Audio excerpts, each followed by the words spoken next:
2 ചിരട്ട എടുത്ത് വെള്ളം നിറച്ച് ഒരു പാത്രത്തിൽ വെക്കുക. എന്നിട്ട് അത് ഫ്രീസറിൽ വെച്ച് ഐസാക്കണം. ഐസാക്കി കഴിഞ്ഞാൽ രാത്രി എടുത്ത് റൂമിൽ വെക്കണം. റൂം കാശ്മീർ പോലെ തണുക്കുമെന്നാ പറയണേ. നിങ്ങൾക്കൊരു കാര്യം അറിയോ? നല്ല വൃത്തിക്ക് ഡിസൈൻ ചെയ്യണമെന്നുണ്ടെങ്കിൽ ഫാനും വേണ്ട, AC വേണ്ട, പെയിന്റും ചിരട്ടയും ഒന്നും ഇല്ലാണ്ട് തന്നെ വീട് തണുപ്പിക്കാൻ പറ്റും. അതും വെയിൽ കൂടുന്നതിനനുസരിച്ച് വീടിന്റെ ഇൻസൈഡ് തണുക്കുന്ന ട്രിക്സ് വരെയുണ്ട്. അപ്പൊ അതൊക്കെ എന്താണെന്ന് അറിയണ്ടേ? വാ പറഞ്ഞുതരാം. ഇങ്ങനെ എന്തെങ്കിലുമൊക്കെ പറയുമ്പോഴേ എന്റെ മനസ്സിനൊരു സന്തോഷം ഉണ്ടാവുള്ളൂ.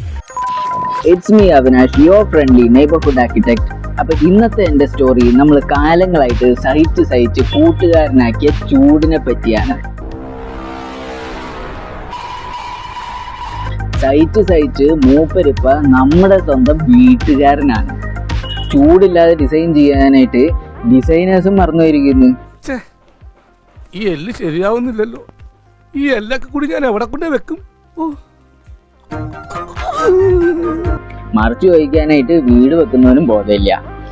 ഷോർട്ട് കട്ട്സും ലാഭവും നോക്കി നമ്മൾ തന്നെ കുഴിച്ച കുഴിയിൽ നമ്മൾ കിടന്ന് മെഴുകുകയാണ്.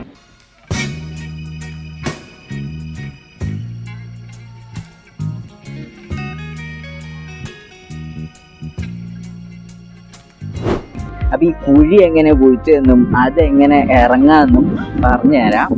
ബാക്കിയൊക്കെ നിങ്ങളുടെ ചോയ്സാണ്. നിങ്ങൾക്കൊരു കാര്യം അറിയോ? നമ്മുടെ നാട്ടിലെ ഒരു 35 ഡിഗ്രി ആകുമ്പോൾ ഫീൽ ചെയ്യുന്ന ചൂടും മരുഭൂമിയിൽ ഒരു 45 ആകുമ്പോൾ ഉള്ള ചൂടും ഓൾമോസ്റ്റ് സെയിം ആണ്. ഞാൻ വെറുതെ പറയുന്നതല്ല. 35 ഡിഗ്രി 45 ഫീൽ ചെയ്യുന്നുണ്ടെങ്കിൽ വെയിലിന് പിന്നിൽ നമ്മൾ കാണാത്ത ഒരു കൊടൂര വില്ലൻ കൂടിയുണ്ട്: ഹ്യൂമിഡിറ്റി. എയറിലുള്ള വാട്ടർ കണ്ടന്റ്. തൊട്ടടുത്ത് കടലും 10-44 റിവേഴ്സും ഒക്കെ ആയിട്ട് നമുക്ക് പിന്നെ ഒട്ടും കുറവില്ലാത്ത ഒരു ഐറ്റാണ് ഹ്യൂമിഡിറ്റി. അപ്പൊ എങ്ങനെയാണ് ഈ 2 ടീമും, ഹ്യൂമിഡിറ്റിയും വെയിലും കൂടി നമ്മളെ കുക്കറിലിട്ട് പുഴുങ്ങിയെടുക്കണമെന്ന് അറിയണ്ടേ? വാ പറഞ്ഞുതരാം. നമ്മുടെ ബോഡി ചൂടാവുമ്പോൾ തണുപ്പിക്കാനായിട്ട് ബോഡി ചെയ്യുന്ന പരിപാടിയാണ് വേർക്കുക. വേർപ്പ് ആവിയായി പോകുമ്പോൾ ആ ചൂട് ഓട്ടോമാറ്റിക്കലി പുറത്തു പോകും. ഈ പരിപാടിക്ക് പറയുന്ന പേരാണ് ഇവാപ്പറേറ്റീവ് കൂളിംഗ്.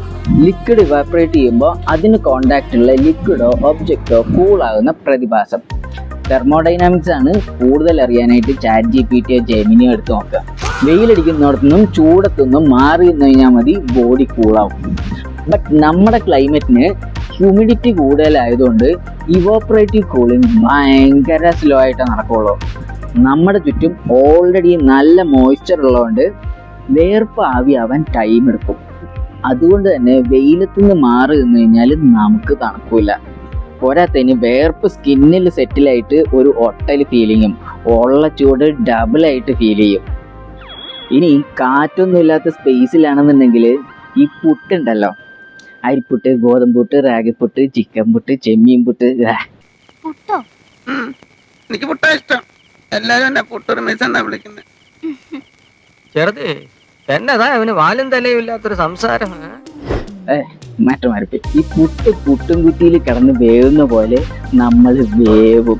അവിടെയാണ് കാറ്റ് നമ്മുടെ സൈലന്റ് ഹീറോ ആവുന്നത്. എയർ ഫ്ലോ ഉണ്ടെങ്കിൽ വേർപ്പാവിയാവും, നമ്മൾ കൂളാവും. വെയിലത്തുനിന്ന് വന്നിട്ട് ഫാനിന്റെ അടിയിൽ നിൽക്കുമ്പോൾ ആ ഒരു സുഖം കിട്ടാറില്ലേ, അത് ഇതുകൊണ്ടാണ്. അപ്പൊ പറഞ്ഞു വന്നതാണ്, നമ്മുടെ ക്ലൈമറ്റില് ചൂടെടുക്കാണ്ടിരിക്കണം എന്നുണ്ടെങ്കിൽ വെയിൽ കട്ട് ചെയ്താൽ മാത്രം പോരാ, കൂടെ വേർപ്പ് ആവിയാവാനായിട്ട് എയർ ഫ്ലോ കൂടി വേണം. എന്നാ സാറേ മനസ്സിലായോ? മലയാളിയുടെ വീടെന്ന് പറയുമ്പോൾ എൻ്റെ മനസ്സിലേക്ക് ഓടി വരുന്നത് പണ്ടത്തെ തറവാടൊക്കെ ഇല്ലേ, അവിടുത്തെ അടുപ്പാണ്. എന്ത് ചൂടാടോ! നമ്മളെ പുഴുങ്ങാനായിട്ട് നമ്മൾ തന്നെ ഉണ്ടാക്കുന്ന ലക്ഷറി അടുപ്പുകൾ. അപ്പൊ നമ്മുടെ വീടുകളെ അടുപ്പാക്കി മാറ്റുന്ന വില്ലന്മാരാരൊക്കെയെന്ന് അറിയണ്ടേ? പറഞ്ഞുതരാം. അപ്പൊ വീടിനെ അടുപ്പാക്കുന്ന ഗ്യാങ്ങിലെ ഫസ്റ്റ് മെമ്പറാണ് കോൺക്രീറ്റ് സ്ലാബ്. രാവിലെ വെയിലടിക്കുമ്പോൾ ചൂട് വലിച്ചെടുത്ത് മൂപ്പര് റൂമിലേക്ക് റേഡിയേറ്റ് ചെയ്യാൻ തുടങ്ങും. കൂടെ ചൂട് സ്റ്റോർ ചെയ്യുകയും ചെയ്യും. സ്ലാബിന്റെ തിക്നെസ് കൂടുന്നതിനനുസരിച്ച് സ്റ്റോർ ചെയ്യാനുള്ള കപ്പാസിറ്റിയും കൂടും. എന്നിട്ട് വെയിൽ മാറി ചുറ്റുവട്ടം തണുക്കുമ്പോൾ ഈ ചൂട് നേരെ റൂമിലേക്ക് വിടും. നൈറ്റ് ഫാൻ ഇടുമ്പോൾ ചൂട് കാറ്റടിക്കാറുണ്ടോ? ഉണ്ടെങ്കിൽ ഇതാണ് കാരണം. പിന്നെ ഈ പരിപാടിയെ ഡബിൾ ആക്കുന്ന വേറൊരു കോമൺ മിസ്റ്റേക്ക് ഉണ്ട്: കോൺക്രീറ്റിന്റെ മേലെ ഓടിടുന്നത്. കോൺക്രീറ്റിന്റെ മേലെ ഓട് കയറുമ്പോൾ തെർമൽ മാസ് കൂടിയിട്ട് ചൂട് കൂടുതൽ സ്റ്റോർ ചെയ്യാൻ പറ്റും, നമ്മളെ ശക്തമായിട്ട് പുഴുങ്ങാനും. അടുത്തത് കോൺക്രീറ്റിന്റെ അത്ര സീനില്ലെങ്കിലും നമ്മളെ പുഴുങ്ങാൻ ശക്തിയുള്ള അടുത്ത വില്ലനാണ് ഓടിട്ട ട്രസ് റൂഫ്. പഴയ വീടൊക്കെ കണ്ടിട്ട് ട്രസ്സിന്റെ മേലെ ഓടിട്ട് കഴിഞ്ഞാൽ എല്ലാം ശരിയാവുമെന്ന് വിചാരിക്കുകയാണെങ്കിൽ മനസ്സിലാക്കേണ്ട ഒരു കാര്യമുണ്ട്, ഓട് മാജിക് ഒന്നല്ല. ഓടിൻ്റെ ഒപ്പം വെന്റിലേറ്റഡ് ആയിട്ടുള്ള ആറ്റിക് കൂടി ഉണ്ടായിരുന്നുകൊണ്ടാണ് പണ്ടത്തെ വീടുകൾ ചൂട് പിടിച്ചു നിർത്തിയിരുന്നത്. അപ്പം ആറ്റിക് ഇല്ലാതെ ട്രസ്സിൻ്റെ മേലെ ഓടിട്ട് കഴിഞ്ഞാൽ ചൂട് വലിയ റെസിസ്റ്റൻസ് ഒന്നും ഇല്ലാതെ അകത്തെത്തും. അപ്പോഴും നമ്മൾ ഫ്രൈ ആവും.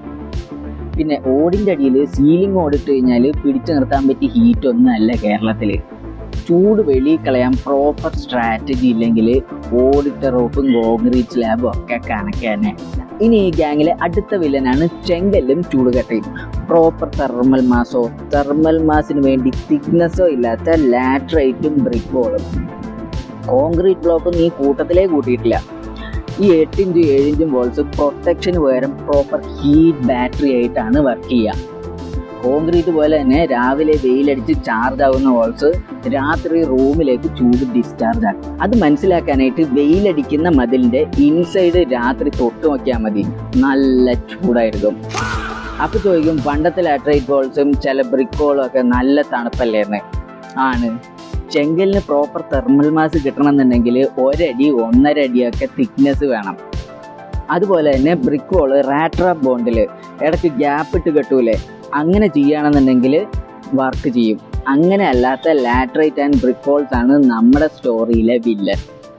ഇനി അടുത്ത വില്ലൻ കുറച്ച് സ്റ്റൈലാണ്. ഡിസൈനിൽ ഇൻക്ലൂഡ് ചെയ്യുകയാണെന്നുണ്ടെങ്കിൽ ലുക്കായിരിക്കുമെന്ന് ഉറപ്പാണ്. വേറെ ആരുമല്ല, നമ്മുടെ സ്വന്തം ഗ്ലാസ് വിൻഡോസ്. വെക്കേണ്ട ഡയറക്ഷനിൽ വെക്കേണ്ട പോലെ അല്ല വെക്കുന്നതെന്നുണ്ടെങ്കിൽ ഇതിലും വലിയ ടെറർ വേറെ ഇല്ല. ലൈറ്റും ഹീറ്റും പുള്ളി അകത്തേക്ക് കടത്തിവിടും, എന്നിട്ട് ഹീറ്റിനെ ട്രാപ്പാക്കും. ഈ പരിപാടിക്ക് ഒരു പേരുണ്ട്, green house effect. South west ഡയറക്ഷനിൽ വലിയ ഗ്ലാസ് വിൻഡോസ് ഉണ്ടെങ്കിൽ വീടിനെ സ്റ്റൈലൻ അടുപ്പാക്കാൻ നിങ്ങൾക്ക് സാധിച്ചിരിക്കുന്നു. പിന്നെ വലിയ കർട്ടൻസ് ഇടാൻ മറക്കരുത്, ചൂടകത്ത് കയറാതെ പുറത്ത് നാണിച്ച് നിന്നോളും. അപ്പൊ നോക്കിയും കണ്ടും വെച്ചില്ലെങ്കിൽ നിങ്ങളെ വെച്ച് പുട്ടുണ്ടാക്കും ഗ്ലാസ് വിൻഡോസ്, അത്ര തന്നെ. ഇനി അടുത്ത വില്ലൻ മെറ്റൽ ഷീറ്റ്സും സ്ട്രക്ചേഴ്സും ആണ്. ഇവർ പിന്നെ ചോദ്യം പറിച്ചിലൊന്നുമില്ല. ഹീറ്റ് കണ്ടക്ടേഴ്സ് ആയതുകൊണ്ട് തന്നെ വെയിലടിച്ച് പഴുത്ത് കഴിഞ്ഞാൽ ചൂടിനെ വഴിയൊന്നും തെറ്റിക്കാതെ നേരെ റൂമിലേക്ക് എത്തിച്ചോളും. റൂഫും വോൾസും പുഴുങ്ങി കഴിഞ്ഞിട്ട് ബാക്കി എന്തെങ്കിലും ഉണ്ടെങ്കിൽ നമ്മളെ വറുത്ത് പോരാനായിട്ട്. ഇനിയാണ് ട്വിസ്റ്റ്, ഈ ഗ്യാങ്ങിലെ മെയിൻ വില്ലൻ.